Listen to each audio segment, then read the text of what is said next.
Jos Buttler. अब Jos खुद जोहल के मालिक हैं, वो पावर रखते हैं टॉस जीतने की। इधर बाबर आजम वो वीनस के मालिक हैं, वो भी पावर रखते हैं टॉस जीतने की। जब बाबर और रिजवान का अच्छा टाइम होगा, वो वीनस की साथ होगी, मरकरी की साथ होगी, उसमें एक अच्छा स्कोर देंगे। जैसा मुंह वैसी चपेड़। अगर वो ये चीजें इस्तेमाल कर रहे हैं तो हम भी ये चीजें इस्तेमाल करके उन्हीं के जादू को इस तरीके से तोड़ेंगे, लेकिन हम अल्लाह ताला की मदद करेंगे। इन लोगों को जो बच्चे माइग्रेट हुए हैं देहातों से, उनको वहां पे रोजगार फराहम किया जाए, उधर वहीं पे उनकी फसलों पे काम करवाएं, ताकि हमारा अनाज, गंदम, गल्ला, फल, सब्जियां, सारी चीजें वाफर मिकदार में हों।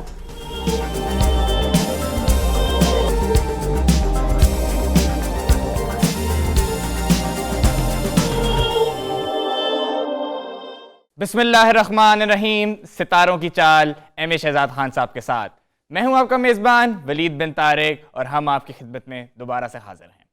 सर, बात की जाए मशहूर एस्ट्रोलॉजर की, पामिस्ट की, सात की चाल जानने वालों की, सर आप तो हर जगह ही मशहूर हैं। हम तो समझते थे पाकिस्तान में मशहूर हैं, लेकिन आप तो छाए हुए हैं पूरी दुनिया में।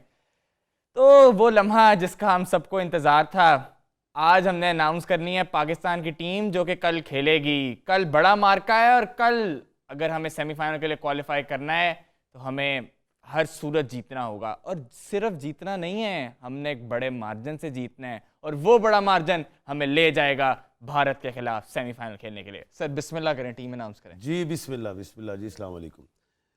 कल जो मैंने ज़ाहिर है पूरी रात इस पर वर्क किया, क्योंकि इंडिया जो है ज़ाहिर है इस वक्त सबके पूरा जो वर्ल्ड कप है, इस वर्ल्ड कप का तो पहले मैं एक नाम देने लगा हूँ कि ये वर्ल्ड कप पूरी दुनिया की टीमें, पूरी दुनिया समझ रही है कि इसका नाम वर्ल्ड कप है। मैं समझता हूँ इसका नाम इंडिया कप है, इसका नाम जय शाह कप है।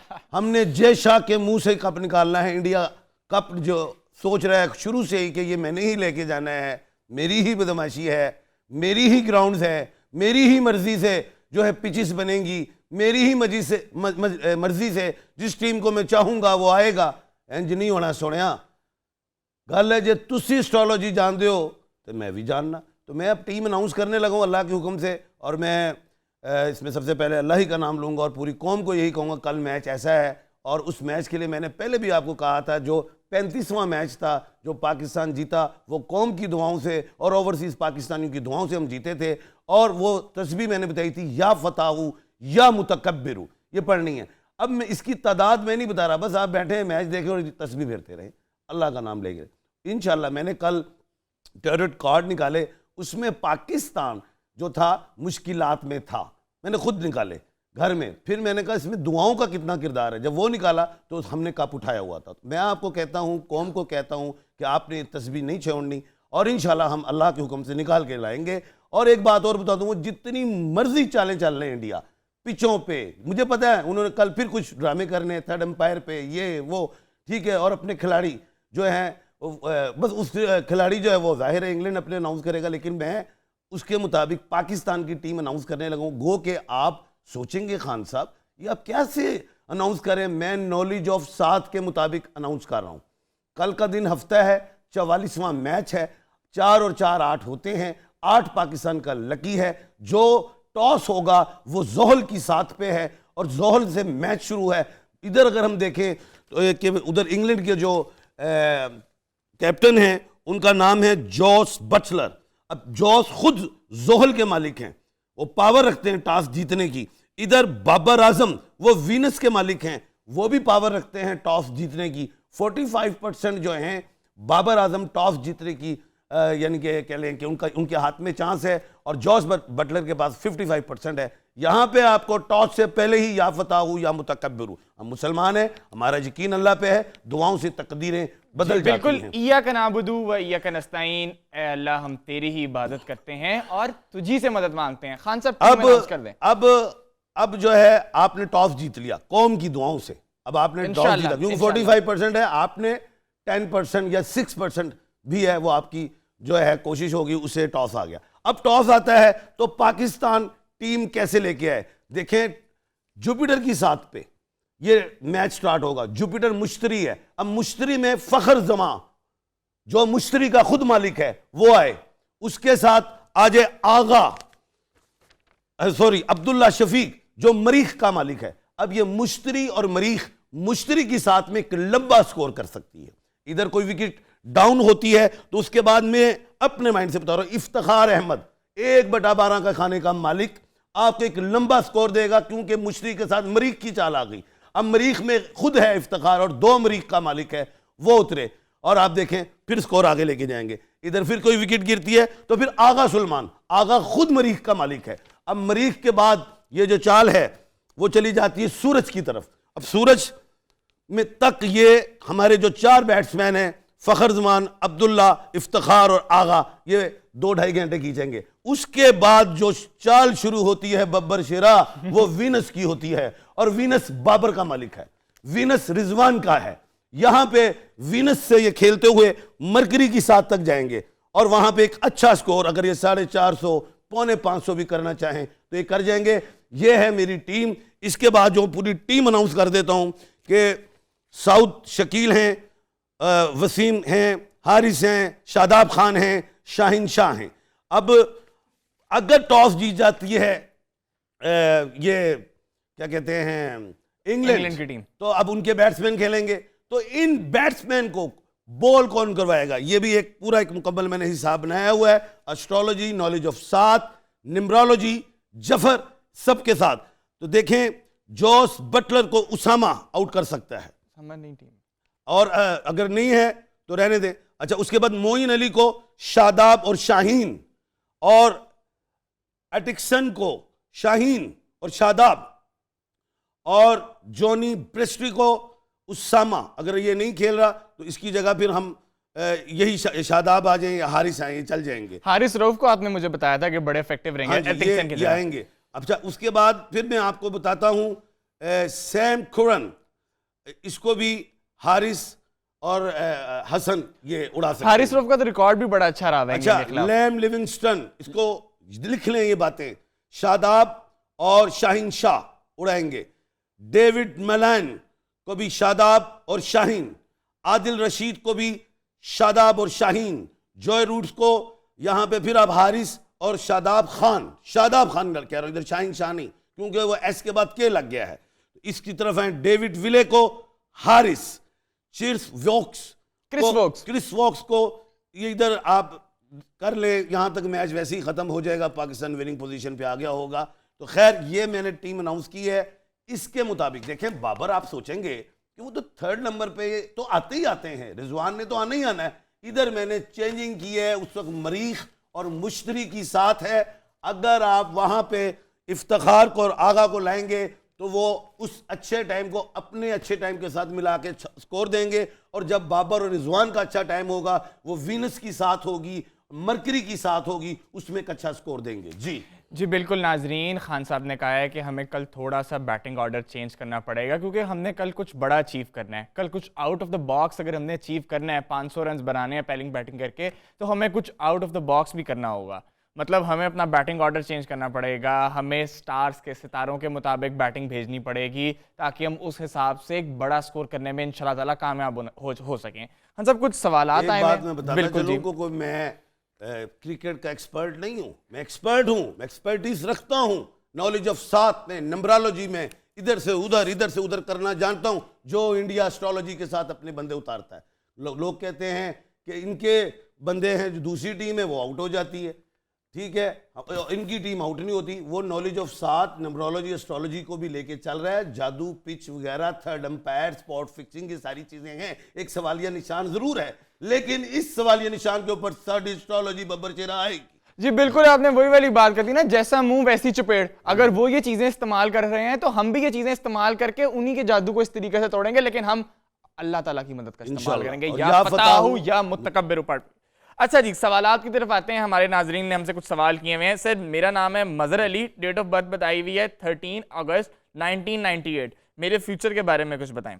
25 साल के हैं और इंशाल्लाह अगला साल मजहर अच्छा है और मैं समझता हूँ कामयाबियाँ आपको मिलेंगी। दूसरी बात यह है कि आपकी सोच अच्छी है, दिल से अच्छे हो, पेरेंट्स की अच्छी, यानी कि पेरेंट्स के ओबीडियंट हो, नो डाउट पेरेंट्स की दुआएं भी आपके साथ है। मेरी डेट ऑफ बर्थ 25 दिसंबर है। मैं गवर्नमेंट जॉब में था, सिविल इंजीनियर। अभी 21 मंथ्स पहले रिटायर हुआ हूँ। अब मैं दोबारा से इंजीनियरिंग पढ़ रहा हूँ और मुझे बताएं कि मैं इंजीनियरिंग की फील्ड को कंटिन्यू रखूं, क्योंकि पहले मुझे उस किस्म की कामयाबी नहीं मिल सकी, लेकिन मेरा ध्यान इंजीनियरिंग की तरफ ही है। आप थोड़ा देखो, सा अब इन्होंने रिटायर्ड कहा है, तो रिटायर्ड तो हमारे मुल्क के पाकिस्तान में 60 साल की उम्र के होते हैं। इनकी ज़रा डेट ऑफ बर्थ बताएं, क्या कह रही है? सर, इन्होंने सिर्फ डेट ऑफ बर्थ अपनी बताई हुई है, 25 दिसंबर लिखी हुई है, आपने अपना साइन अब नहीं ये बताया। रिटायर्ड हो गए भाई, मैं वकील भी हूँ, पढ़ा लिखा शख्स हूँ। 60 साल की उम्र में आप रिटायर्ड अगर हो रहे हैं, उसके बाद फिर आपने पढ़ाई करनी है, फिर आपने सब्जेक्ट लेना है। What is this? जिस चीज़ को आप जानते हैं उसी चीज़ में रहें आप। सर, मेरा नाम मोहम्मद रज़ा है, डेट ऑफ बर्थ 9 नवंबर 2001 है। ग्रेजुएशन मेरी कंप्लीट हो गई है। इसके बाद मुझे मशवरा दें कि मैं क्या करूं। मैंने सिविल इंजीनियरिंग की हुई है। माशाल्लाह, आप चुप करके ना मिडिल ईस्ट चले जाए, वहाँ पे बेशुमार ये डिप्लोमा होल्डर्स को अच्छी जॉब्स मिलती हैं। Adeel Ahmed, date of birth 1 October 1994। मेरे पास कोई काम नहीं है, कोई मशवरा दें किस चीज़। 29 पढ़ा साल लिखा मैं हूँ। 29 साल कंप्लीट करके 30th पे ये लग गए हैं, और मैं आपको एक अच्छी खुशखबरी सुना रहा हूँ, यही महीने में आपको अच्छी जॉब मिल जाएगी। बिल्कुल, इंशाल्लाह आपको इसी महीने में एक अच्छी जॉब मिल जाएगी। I am Muzaffar Iqbal, date of birth 5 December 1991। Government job भी कर रहा हूँ, शादी फिर नहीं हो रही। 32 साल ਦਾ ਬੱਬਰ ਸ਼ੇਰਾ ਹੈ। ਕੋਈ ਸੁਰਖੀ ਪਾਊਡਰ ਨਹੀਂ, ਸੁਰਖੀ ਸੋਰੀ ਪਾਊਡਰ ਛੋਡਰ ਕਰੀਮ ਕੋਈ ਸੈਲੂਨ ਦੇ ਵਿੱਚ ਜਾ ਵਾਲ ਛਾਲ ਸੈੱਟ ਕਰ, ਇਹੋ ਜਿਹਾ ਮੁੰਡਾ ਤੇ ਲੱਭਦਾ ਹੀ ਨਹੀਂ। ਗਵਰਨਮੈਂਟ ਜੌਬ ਵੀ ਹੋਵੇ ਵੀ ਮੁੰਡਾ ਜਵਾਨ। नाम क्या है इसका? सर, मुजफ्फर इकबाल। हाँ, अलिफ या आइन लड़की को मिल जाएगी। अलिफ या आइन वॉवल्स में आपको लड़की देखें, जो भी है वो रिश्ता हो जाएगा। जी बिल्कुल, सैलून जाएं और वॉवल्स वाली लड़की ढूंढें। मेरा नाम इम्तियाज़ हुसैन है, 10 मई 1991। फ्यूचर के बारे में कुछ बताएं। 32 साल ਦਾ है ਬੱਬਰ ਸ਼ੇਰਾ। ਹੁਣ तू परवाज ਲੈਣੀ इकबाल दी। इंशाल्लाह 8 से 10 साल आपको कामयाबियां मिलेंगी। जी बिल्कुल, मज़र हुसैन है मेरा नाम, डेट ऑफ बर्थ है 13 अगस्त 1993। सर, ये भी पूछ रहे हैं कि फ्यूचर के बारे में बताएं। ओ, ये तीदा हो गया 31, 31, 32 के अंदर इसको अहम चेंजिंग्स है। अगर ये बाहर जाना चाहता है तो ये बिल्कुल जाए, नहीं तो इधर ही पाकिस्तान में ये बिल्कुल सर्विसेज दे के पैसे को इन्हांस करे। किसी किस्म का बिजनेस में इन्वेस्टमेंट्स नहीं करें, वो प्रॉब्लम्स करेगा। जी बिल्कुल, आखिरी सवाल है मोहम्मद अरशद अकरम का। 1980 मेरी सनी पैदाइश है, यूनान में रहता हूँ। बेहतर मुस्तकबिल के बारे में जानना चाहता हूँ, और मेरी वालदा का नाम सिद्ध बेगम है। बेटे, मैं मानता हूँ क्रूशियल टाइम आपने देखा, 2-3 साल आपने अप एंड डाउन देखा, नो डाउट, बट इंशाल्लाह I hope and I believe my best, इंशाल्लाह द कमिंग ईयर आपके लिए बहुत अच्छा है आफ्टर 15th of January। जी एम से ज़्यादा हम टैरो कार्ड्स निकालना चाहेंगे आज, या फिर अच्छी बात करके मैं तो कहता हूँ रब ਤੇ ਹੀ ਛੱਡ ਦਿੱਤਾ है जी, या फताहू या मुतकब्बिरू ਦੇ ਵਿੱਚ ਹੀ ਰਹਿਣਾ ਸੀ जी। या फताहू या मुतकब्बिरू। सर, अच्छी बात करें ताकि हमें इजाजत। देखिए, अच्छी बात में मैं ये कहूँगा कि ये जो हमने स्मोक का जो अपने नंबर 1 उठाया हुआ है, कभी गिनीजो बुक में, अब शुगर करो भी नाम नहीं आया बिल्कुल और कभी इंडिया नंबर ले जाता है 1 पे, दिल्ली, कभी लाहौर और ले दिल्ली में जाता टफ है। कंपटीशन चल अच्छा, रहा है। मैं इस पे यही एक बात करना चाहूँगा, जितना आप जो हमारे विलेज में नौजवान हैं वो जब माइग्रेट होते हैं अपने लाहौर, जाहिर है लाहौर कैपिटल काम है की तलाश में पंजाब का, तो उसमें ट्रांसपोर्टेशन होती है। अच्छा, फिर जॉब है, अगर एक शोहर लाहौर में काम कर रहा है, उनकी बेगम अगर जॉब करती हैं तो वो काड़ा में है, तो उनके लिए भी आना जाना, तो ये जो ट्रांसपोर्टेशन हैं इसको रोकना चाहिए। उसी एरियाज़ में जॉब्स के हवाले से हुकूमत को सोचना चाहिए कि उसी में रहें। और दूसरी चीज़ जो है, ये ऊबर सिस्टम्स को इसको रोका जाए। अब ऊबर को अगर रोकोगे, चिंची को रोकोगे, तो फिर उनका रोजगार का मसला आएगा। तो जनाब, वो माइग्रेट हुए हैं, पब्लिक ट्रांसपोर्ट की तरफ जाना चाहिए, पब्लिक ट्रांसपोर्ट पे जाएं, लेकिन इनके रोजगार को भी देखना है। तो इन लोगों को, जो बच्चे माइग्रेट हुए हैं देहातों से, उनको वहाँ पे रोजगार फराहम किया जाए, उधर वहीं पे उनकी फसलों पे काम करवाएं, ताकि हमारा अनाज, गंदम, गल्ला, फल, सब्जियां, ये सारी चीज़ें वाफर मिकदार में हो, महंगाई कम हो, हमारा एक्सपोर्ट भी बढ़े, क्योंकि हर मुल्क की रीढ़ की हड्डी जो होती है, बैकबोन, वो एक्सपोर्ट होती है। जी जी बिल्कुल, हर मुल्क की रीढ़ की हड्डी उसकी एक्सपोर्ट होती है, क्योंकि हम बाहर चीज़ें भिजवाएंगे तभी हमारी करेंसी को वैल्यू मिलेगी, हमारे लोगों को वैल्यू मिलेगी, और सबसे बढ़ के हमारी पाक सरजमीन को वैल्यू और मिलेगी। दूसरी चीज़, ये जो फैक्ट्री से धुएं निकलते हैं, ये जनाब इनको दूर कर दें शहरों से, ताकि वो स्मोक, अब मैं क्या कहते हैं, मैं जब यहाँ से फ्लाई करता हूँ बाहर यूरोप में, अमेरिका में, तो जब हमारा प्लेन जब बादलों से ऊपर होता है तो ऐसे लगता है डर्टी ड्रेन। ओह, ठीक है, हमारे बादल जो क्लाउड्स हैं, डर्टी ड्रेन कहना नहीं चाहता मैं।